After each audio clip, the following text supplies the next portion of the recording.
నమస్తే, నేనే మీ Gopi. Welcome back to మనం టీవీ. ప్రస్తుతం అంతా పట్టున్నారు పొలిటికల్ అనలిస్ట్ కె రవీంద్రబాబు గారు ఉన్నారు. ఆయనతో మాట్లాడదాం. నమస్తే అండి. నమస్తే గోపి. సో యాక్చువల్గా మనం చూసుకోవచ్చు, Posani Muralikrishna alias mental Krishna. So గత కొన్ని రోజుల నుంచి అన్నమయ్య జిల్లాలో ఒక జైల్లో అయితే ఆయన ఉన్నారు. తర్వాత పీటీ వారెంట్ ఆయన మీద ఇష్యూ అయింది. తర్వాత ఆయన నష్టపేటను తరలించారు. సో మా మెంటల్ కృష్ణని పిప్పి తిప్పి చేసి పిండి చేస్తున్నట్టుగా అయితే ప్రతినిధి పార్టీ వాళ్ళు అంటూ ఉన్నారు. సో ఏంటి సార్ అది? ఆంధ్రప్రదేశ్ రాష్ట్రంలో ఏం జరుగుతుంది అంటే ఒక్క మాటలో చెప్పవలసి వస్తే అక్రమాలు, అరెస్టులు, జైలు, బెయిలు, రిమాండ్ చెప్పవచ్చు. సో ఆంధ్రప్రదేశ్ ఓటర్లు కానీ ఆంధ్రప్రదేశ్ ప్రజలు కానీ కొంత ఉపశమనంగా ఫీల్ అవుతున్న అంశం ఏంటంటే వల్లభనేని వంశీ, పోసాని కృష్ణమురళి అరెస్టుల నేపథ్యంలో కొంత ప్రజలు భరోసాగా ధైర్యంగా ఈరోజు ఉంటున్నారు, ఫీల్ అవుతున్న సందర్భం. ఎందుకంటే 9 నెలల నుంచి అనేక అక్రమాలు చేసిన వాళ్ళు, బూతులు తిట్టిన వాళ్ళు ఇంకా చర్యలు తీసుకోలేదని ఆంధ్రప్రదేశ్లో ప్రజలు ఫీల్ అవుతున్న సందర్భంలో ఈ అరెస్టులు కొంత హర్షిస్తున్న సందర్భం మనం గమనించవచ్చు. నిష్పక్షపాతంగా మనం అనాలిసిస్ చేస్తే పోసాని కృష్ణమురళి అరెస్టు వైఎస్ఆర్ కాంగ్రెస్ పార్టీ శ్రేణులు సమర్థిస్తున్నారు కొంతమంది అనే విషయం నాకేమనిపిస్తుందంటే, ఆయన ఆడపిల్లల మీద, ఆడవాళ్ల మీద, కుటుంబ సభ్యుల మీద ఎవరి మీద పడితే వాళ్ళ మీద నోరు అదుపు ఆజ్ఞ లేకుండా ఇష్టం వచ్చిన మాటలు, బూతులు, దూషణలు చేసిన సందర్భం వీడియోస్ అన్నీ బయటికి ట్రోలింగ్ అవుతా ఉన్నాయి. అవి మనం వినలేము, చూడలేము, మాట్లాడలేని భాష ఆయన మాట్లాడాడు కాబట్టి అరెస్ట్ చేశాడు. తిట్టాడు కాబట్టి, బూతులు తిట్టాడు కాబట్టి, దూషించారు కాబట్టి ఇంతకాలానికి సరైన సెక్షన్లు పెట్టి అరెస్ట్ చేశారని ఆంధ్రప్రదేశ్ ప్రజలు ఊపిరి పీల్చుకుంటున్నారు. ఇక్కడ ఒక చిన్న క్లారిటీ ఇవ్వదలుచుకున్నాను నేను. ఆంధ్రప్రదేశ్లో పోసాని కృష్ణమురళిని అరెస్ట్ చేసింది 47 BNS ప్రకారం నోటీస్ ఇచ్చి సెక్షన్ 196, సెక్షన్ 153, సెక్షన్ 111 కేసులు సెక్షన్స్ పెట్టి అరెస్ట్ చేశారు. తిట్టినందుకు మాత్రమే అరెస్ట్ చేయలేదన్న క్లారిటీ ఇవ్వదలుచుకున్నా. సెక్షన్ 196 కానీ సెక్షన్ 353 కానీ ఎందుకు పెట్టారంటే, ఈయన 2 వర్గాల మధ్య లేదా ఒక వర్గంలో విద్వేషాలు రెచ్చగొట్టి శాంతి భద్రతలకు విఘాతం కలిగించే విధంగా మాట్లాడాడు, దూషించాడు అనే దానికి ఆ సెక్షన్స్ పెట్టారు. సెక్షన్ 111 ఎందుకు పెట్టారంటే వ్యవస్థీకృత నేరాల కింద దీన్ని పరిగణించవలసి ఉంటుంది. ఈయన ఇట్లా విద్వేషాలు రెచ్చగొట్టి అది ఫిలిం డెవలప్మెంట్ కార్పొరేషన్లో ఉండి సినిమా ఫీల్డ్ మీద విమర్శించడం, దూషించడం కావచ్చు, పవన్ కళ్యాణ్ గారు, చంద్రబాబు నాయుడు గారు, లోకేష్ వాళ్ళ ఫ్యామిలీస్ మీద కూడా విమర్శలు చేయటం, దూషించటం, తిట్టడం, అసభ్య పదజాలం వాడటం, వీటన్నిటి వల్ల కొంత విద్వేషాలు రెచ్చగొట్టే ప్రయత్నం చేశాడు కాబట్టి ఆ సెక్షన్స్ ప్రకారం కేసు పెట్టారు. సో ఇది అక్రమ కేసు అనేటోళ్ళు ఎవరైతే ఉన్నారో ఆయన అన్న మాటలు వాళ్ళ కుటుంబ సభ్యుల్లో ఆడవాళ్ళు, పిల్లలు యాక్సెప్ట్ చేస్తారా? చేస్తే పోసాని కృష్ణమురళి దగ్గర ఆ పిల్లలకు కూడా ట్రైనింగ్ ఇచ్చి ఇట్లా అనే తిట్లు అలవాటు చేస్తారా? దాన్ని ఒప్పుకుంటారు ఎవరైనా? సభ్య సమాజం హర్షించే విధంగా ఆయన మాట్లాడా? ఎందుకు సమర్థిస్తున్నారో నాకు అర్థం కావట్లా. రెండో అంశం మనం ఒకసారి చూసుకున్నట్టయితే కొంతమంది వైఎస్ఆర్ కాంగ్రెస్ పార్టీ శ్రేణులు ఏమంటున్నారంటే, ఎప్పుడో ఏదో దూషిస్తే ఇప్పుడు ఎందుకు అరెస్ట్ చేశారని క్వశ్చన్ చేస్తున్నారు. దీనికి చట్ట ప్రకారంగా, లీగల్ ప్రకారం, సబ్జెక్ట్ ప్రకారం ఏం జరిగింది, ఎందుకు ఇట్లా after 3 years, after 4 years arrest చేయవలసి వచ్చిందంటే, కేసు బుక్ అయ్యి చాలా సంవత్సరాలు అయింది. ఈయన మీద టోటల్గా ఆంధ్రప్రదేశ్లో 11 కేసులు నమోదై ఉన్నాయి అరెస్ట్ కావడానికి ముందు. ఈరోజు యాజ్ ఆన్ టుడే 17 కేసెస్ నమోదై ఉన్నాయి. వివిధ ప్రాంతాల్లో, వివిధ జిల్లాల్లో రకరకాల కారణాల వల్ల, అన్నీ కూడా నోటి దూల వల్ల, ఇష్టం వచ్చినట్టు మాట్లాడటం వల్ల నమోదైన కేసులుగా దీన్ని పరిగణించవచ్చు.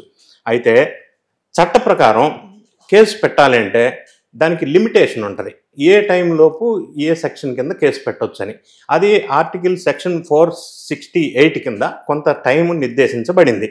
సపోజ్ ట్రాఫిక్ రూల్స్ వైలేట్ చేశారనుకో, దానికి కేసు పెడితే దానికి శిక్ష ఏముంటుంది, పెనాల్టీ ఉంటుంది లేదా ఫైన్ ఉంటుంది. అది 6 months లోపు మాత్రమే కేసు పెట్టడానికి అవకాశం ఉన్న కేసు అది. అదేవిధంగా ఒక సెక్షన్ ప్రకారం కేసు పెట్టినప్పుడు ఆ సెక్షన్ ప్రకారం శిక్ష సపోజ్ 3 సంవత్సరాల శిక్ష పడేది సెక్షన్ పెట్టారు అని అనుకుంటే ఒక వ్యక్తి మీద ఆయన చేసిన అది నేరానికి, అప్పుడు 3 years లోపు మాత్రమే కేసు పెట్టాలి. సపోజ్ ఒక వ్యక్తి ఒక నేరం చేశాడు, ఒక అక్రమం చేశాడు, దాని మీద ఆ సెక్షన్స్ 3 సంవత్సరాల కంటే ఎక్కువ సంవత్సరాలు శిక్ష పడే సెక్షన్స్ కనుక పెట్టితే అప్పుడు ఎప్పుడైనా కేసు పెట్టవచ్చు. ఓకే. సో పోసాని కృష్ణమురళి మీద పెట్టిన కేసులు 3 సంవత్సరాల కంటే ఎక్కువ శిక్ష అర్హతమైన కేసులు. కాబట్టి ఆయన 3 సంవత్సరాల క్రితం తిట్టినా, 4 సంవత్సరాల క్రితం దూషించినా, విద్వేషాలు రెచ్చగొట్టినా ఇప్పుడు కేసు పెట్టి అరెస్ట్ చేయడానికి చట్టంలో అవకాశం ఉంది అనే క్లారిటీ అందరూ అర్థం చేసుకోవాల్సిన అంశం.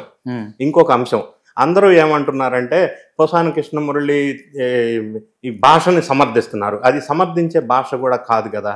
సో ఈ విధంగా చూసుకున్నప్పుడు పోసాని కృష్ణమురళి అరెస్టు ఈ సెక్షన్స్తోనే కాకుండా నేనేమంటానంటే ఆయన వాడిన మాటలు ఆడపిల్లల మీద, మరీ ముఖ్యంగా 18 years కంటే కింద ఏజ్ ఉన్న పిల్లల మీద, అమ్మాయిల మీద దూషణ కానీ, కించపరిచే విధంగా కానీ, అబ్యూజ్ లాంగ్వేజ్ కానీ మాట్లాడితే పోక్సో చట్టం అప్లికబుల్ అవుతుంది. Prevention of children from sexual offences, ఈ చట్టం కింద కూడా అండర్ సెక్షన్ 23 ఆయన మీద కేసు నమోదు చేయవలసిన అవసరం ఉంది అని నేను అభిప్రాయపడుతున్నా. ఎందుకంటే పవన్ కళ్యాణ్ గారి పిల్లల్ని, మీకు పిల్లలు ఉన్నారు, పిల్లలు పెద్దవాళ్ళు అయితే నీకు రక్త కన్నీరు వస్తుంది. ఆ మాటకి మీనింగ్ ఏంటి? కాని ప్రకారంగా ఈ ఒక్క సబ్జెక్ట్ తీసుకుంటే పోక్సో చట్టం కింద కూడా కనుక కేసు నమోదు చేస్తే ఎప్పటికీ బెయిల్ రాదు. అది కఠినమైన చట్టం కింద మనం భారతదేశంలో పరిగణించవచ్చు. ఇంకొక కామెంట్ చేస్తున్నారు వైఎస్ఆర్ కాంగ్రెస్ పార్టీలు కానీ, నీలి మీడియా కానీ. ఏమంటున్నారు? భావ స్వాతంత్ర స్వేచ్ఛని హరించే విధంగా కేసులు పెడుతున్నారు అని. అంటే ఆర్టికల్ 19(1) అని కోట్ చేస్తున్నారు. ఆర్టికల్ 19(1) ప్రకారంగా భావ స్వాతంత్ర స్వేచ్ఛ అంటే ఎవడు ఏమి ఇష్టం వస్తే అట్లా పిచ్చి పిచ్చిగా మాట్లాడితే అది భావ స్వాతంత్ర స్వేచ్ఛ కింద రాదు. ఇంకొక విషయం మర్చిపోతున్నారు. అదే ఆర్టికల్ సెక్షన్ 19(2) ఏం చెప్తుందంటే ఆ మాట్లాడేదానికి కూడా కొన్ని కండిషన్స్, లిమిటేషన్స్ ఉన్నాయి. ఆ లిమిటేషన్స్ దాటితే అది నేరపూరితమైన చర్య కింద పరిగణించబడుతుంది. ఆ ప్రస్తావన పక్కకు పెట్టేసి భావ స్వాతంత్ర స్వేచ్ఛ హరిస్తున్నారు అని మాట్లాడుతున్నారు. అది తప్పు. ఇంకొక చట్టం కూడా ఆర్టికల్ 21 ఏం చెప్తుంది? స్వేచ్ఛగా లివించే హక్కు భారతదేశంలో నాకుంది. డీసెంట్గా నన్ను దూషించో లేకపోతే నా పరువు ప్రతిష్టలకు భంగం కలిగిన విధంగా మాట్లాడితే నేరపూరితమైన సెక్షన్ల కింద కేసులు పెట్టవచ్చును. సో ఈ విధమైన అన్ని అంశాల మీద చూసినప్పుడు పోసాని కృష్ణమురళి మీద అరెస్ట్ చేసి పెట్టిన సెక్షన్లు, కేసులు ఆ విధంగా పెట్టడం జరిగింది. ఇక రెండో అంశం పరిగణలోకి తీసుకుందాం. అరెస్ట్ చేయడానికి వెళ్ళినప్పుడు ఇంట్లో హైడ్రామా ఆడాడు. పోలీసులు మితిమీరి ప్రవర్తించలేదు. 24 hours జడ్జి ముందు ప్రొడ్యూస్ చేశారు. అంటే గతంలో వైఎస్ఆర్ కాంగ్రెస్ పార్టీలో అరెస్ట్ చేసిన అక్రమ అరెస్టులలాగా కాకుండా, కస్టోడియల్ టార్చర్ చేయకుండా, నోటీస్ ఇవ్వకుండా, సెక్షన్లు చెప్పకుండా అరెస్ట్ చేయలేదు. కాబట్టి అరెస్టు అక్రమం కాదు, సక్రమం అనే విషయాన్ని తెలుసుకోవాల్సిన అవసరం ఉంది. ఇదే పోసాని కృష్ణమురళి మీద ఇప్పుడు మీరు ప్రస్తావించినట్టుగా ఈరోజు నర్సరావుపేట కోర్టుకి తీసుకెళ్తున్నారు. ఎందుకంటే పీటీ వారెంట్, అక్కడ ఇంకొక కేసు నమోదైంది. అక్కడ కేసు ఏంటంటే section 353, section 504, section 67 of IT act కింద అక్కడ కేసు నమోదైంది నర్సరావుపేటలో. దానికి పీటీ వారెంట్ ఎగ్జిక్యూటివ్ చేసి నర్సరావుపేట తీసుకెళ్లి ప్రొడ్యూస్ చేస్తున్నారు. ఇక మిగిలిన 18 కేసెస్ కూడా ఈయన మీద 1 by 1 అంతా టెక్నికల్ ఎవిడెన్సెస్ రెడీ చేసుకొని పీటీ వారెంట్లు ఇష్యూ చేసుకుంటూ జైలుకి తీసుకెళ్ళటం, ఇంట్రాగేషన్ చేయటం, కస్టడీలోకి తీసుకోవటం, ఈ ప్రాసెస్ అనేది కంటిన్యూ అవుతూనే ఉంటుంది. దీనికి ఇప్పట్లో జైలు వచ్చే అవకాశం లేదు. ఎందుకంటే ఇవి కంటిన్యూ అవుతాయి. రెండో అంశం, పోసాని కృష్ణమురళి హాస్పిటల్ డ్రామా ఒకటి నడిచింది. నిన్న గుండెపోటు వచ్చింది, ఏదో పోటు వచ్చింది. ఇది జనరల్గా ఏమవుతుందంటే రిమాండ్ ఖైదీగా ఉన్నప్పుడు చాలామంది ఈ చట్టంలో ఉన్న లొసుగుల్ని అడ్వాంటేజ్గా తీసుకొని హెల్త్ సడన్గా అరెస్ట్ అవ్వగానే హెల్త్ ఖరాబ్ అవుతుంది, హాస్పిటల్కి వెళ్తారు.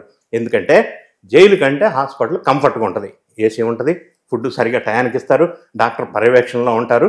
నంబర్ 1. నంబర్ 2, జైల్లో ప్రతిరోజు నన్ను మా శ్రేణులో నాకు సపోర్ట్ చేసేవాళ్ళు వచ్చి సలహా ఇచ్చి, అడ్వైజ్ ఇచ్చి నన్ను గైడ్ చేయడానికి కొద్ది కష్టం అవుతుంది. అదే హాస్పిటల్లో ఉంటే ఎవరైనా వచ్చి అడ్వైజులు ఇస్తుంటారు, దాని ప్రకారంగా ఈ క్యాండిడేట్ యాక్ట్ చేస్తుంటాడు. పోసాని కృష్ణమురళి జైల్లో ములాఖత్తుకి వెళ్ళినప్పుడు హాస్పిటల్కి వెళ్ళటానికి ముందు ఆయన ఎవరు కలిశారు? ఆ ప్రాంతానికి సంబంధించిన వైఎస్ఆర్ కాంగ్రెస్ పార్టీ ఎమ్మెల్యే ఏ అమర్నాథ్ రెడ్డి, వైఎస్ఆర్ కాంగ్రెస్ పార్టీ ఎమ్మెల్యే, ఆయన కలిశాడు. కలిసి ఆయన ఇచ్చిన అడ్వైజ్ మేరకు ఈయన హాస్పిటల్ నాటకం అనేది ఆడాడు. హాస్పిటల్లో అన్ని టెస్టులు ఫ్రీగా చేసి ఏం ప్రాబ్లం లేదు, హెల్తీ పరంగా ఈయన ఫిట్ ఫర్ జైలు అని చెప్పి నిర్ధారణ చేసిన తర్వాత మళ్ళీ వెనక్కి జైలుకి తీసుకొచ్చారు సార్. సో ఇప్పుడు ఈయనకి అడ్వైజ్ ఇచ్చిన వాళ్ళు ఎవరు అనేది విషయాన్ని తెలుసుకోవాల్సిన అవసరం ఉంది. నంబర్ 1. నంబర్ 2, ఇంకొక అంశం, ఆయన రిమాండ్ రిపోర్ట్ను పూర్తిగా పరిశీలించినట్టయితే ఆయన ఒప్పుకున్నాడు ఏది నేను విద్వేషపూరితమైన రెచ్చగొట్టే విధంగా చిచ్చు పెట్టే విధంగా దూషణ చేశాను, నాకు స్క్రిప్ట్ ఇచ్చి అట్లా చేయమన్నారు సజ్జల రామకృష్ణారెడ్డి. అట్లా చేసిన తర్వాత ఆ వీడియోస్ తీసి సజ్జల రామకృష్ణారెడ్డి కొడుకు భార్గవ్ రెడ్డి మీడియా మొత్తం సోషల్ మీడియాలో వైరల్ చేశాడు. ఇదంతా ప్లానింగ్ ప్రకారం స్క్రిప్ట్ ప్రకారం జరిగింది, వాళ్ళు చెప్పారు నేను చేశాను అన్నాడు. అఫ్ కోర్స్ వాళ్ళు అవుట్లైన్ స్క్రిప్ట్ ఇచ్చారు, ఈయన కొద్దిగా నటుడు కాబట్టి రచయిత కాబట్టి దాన్ని కొద్దిగా మసాలా కలిపి ఓవర్గా దూషించాడు. ఇప్పుడు సజ్జల రామకృష్ణారెడ్డి ఆయన చెప్తే సజ్జల రామకృష్ణారెడ్డిని అరెస్ట్ చేస్తారా, అట్లా ఎట్లా అవుతుందో అని అంటున్నారు. ఈయన ఈ కేసులో A1గా ఉన్నప్పుడు కో అక్యూజ్డ్గా ఈయన ఇంకొకరి పేరు చెప్పినప్పుడు ఆయన కస్టడీలోకి తీసుకొని విచారణ చేయవలసిన అవసరం ఉంది. ఆయన స్క్రిప్ట్ ఇచ్చిన మాట నిజమని తెలుసు కాబట్టి సజ్జల రామకృష్ణారెడ్డి లేకపోతే వాళ్ళ కొడుకు ముందస్తు బెయిల్కి అప్లై చేయడం జరిగింది. మరి వీళ్ళు ఎందుకు భయపడి ముందస్తు బెయిల్ అప్లై చేశారు అంటే వీళ్ళ అరెస్ట్ తప్పదని వాళ్ళకి తెలుసు. ఎందుకు? స్క్రిప్ట్ ఇచ్చింది వాళ్ళని వాళ్ళకి తెలుసు కాబట్టి. సో ముందస్తు బెయిల్ రేపు విచారణకు వచ్చి ఇస్తారా ఇవ్వరా సెకండరీ. ఒకవేళ వాళ్ళను కూడా కస్టడీలోకి తీసుకొని కేసు నమోదు చేసి ఈయన ఇచ్చిన స్టేట్మెంట్ రిమాండ్ రిపోర్ట్లో సైన్ చేశాడు పోసాని కృష్ణమురళి యాక్సెప్ట్ చేస్తూ. ఇంకొక అంశం కూడా ఉంది. ఒక్కోసారి ఇక్కడ రిమాండ్ రిపోర్ట్లో సైన్ చేసిన తర్వాత కోర్టుకు వెళ్ళినప్పుడు జడ్జి దగ్గర ఏం చెప్తారంటే నన్ను బలవంతంగా సైన్ చేయించారు పోలీసు వాళ్ళు, నేను ఒప్పుకానా అని కూడా అనవచ్చు. అవును, దెర్ ఈస్ ఎ పాసిబిలిటీ. అట్లా అన్నప్పుడు మళ్ళీ ట్రయల్ నడుస్తుంది, అందులో మళ్ళీ విచారణ చేసి నిర్ధారిస్తారు. సజ్జల రామకృష్ణారెడ్డి వాళ్ళ కొడుకు ముందస్తు బెయిల్గా వెళ్ళటానికి అప్లై చేయడానికి కారణం ఏంటి? స్క్రిప్ట్ వాళ్ళు ఇచ్చారని వాళ్ళకి తెలుసు కాబట్టి ముందస్తు బెయిల్ అప్లై చేశారు. వాళ్ళను కూడా నెక్స్ట్ స్టేజ్లో విచారణ మొదలుపెట్టినప్పుడు ఆయనకి స్క్రిప్ట్ ఇవ్వమని చెప్పింది ఎవరు అనే అంశాలు, వీళ్ళు పాత్రదారులు, సూత్రధారి ఎవరు అనే ఇంట్రాగేషన్ కస్టడీలోకి తీసుకొని ఇన్వెస్టిగేషన్ కనుక పోలీసు వాళ్ళు వాళ్ళ స్టైల్లో మొదలు పెడితే తాడేపల్లి ప్యాలెస్ షేక్ అవటం ఖాయం పోసాని కృష్ణమురళి ద్వారా అనే విషయాలు వెలుగులోకి వస్తూ ఉన్నాయి. ఇందుకే జగన్ రెడ్డి గారు పోసాని కృష్ణమురళి వాళ్ళ వైఫ్కి ఫోన్ చేసి నేనున్నాను, అసిస్టెంట్స్ అంతా నేను చూసుకుంటా, సపోర్ట్ చేస్తా అన్నాడు. ఎందుకు? ఈయన మీదకి ఎలాగో ఆ తాడు ఈయన మెడకు చుట్టుకుంటుంది అనే అవకాశం ఉంది కాబట్టి. సో ఈ అరెస్ట్ మొత్తాన్ని ఒకసారి మనం విశ్లేషణ చేసినప్పుడు ఎక్కడా కూడా అక్రమం జరగలేదు ఒకటి. రెండోది ఈ పీటీ వారెంట్స్ మిగతా కేసులు అన్నిటి మీదుగా ఫ్యూచర్లో 1 by 1 ఎగ్జిక్యూట్ చేయడం వల్ల ఈయనకి ఇప్పట్లో జైలు వచ్చే అవకాశం కనిపించట్లేదు లీగల్గా మనం ఆలోచించినట్టయితే. మూడోది ఈయన చేసిన దూషణ ఏదైతే ఉందో అది యాక్సెప్టబుల్ కాదు ఎవరికి. నాలుగోది పోక్సో చట్టం కింద కూడా ఈయన మీద కేసు పెట్టాల్సిన అవసరం ఉంది సెక్షన్ 23 కింద అని నేను అభిప్రాయపడుతున్నా.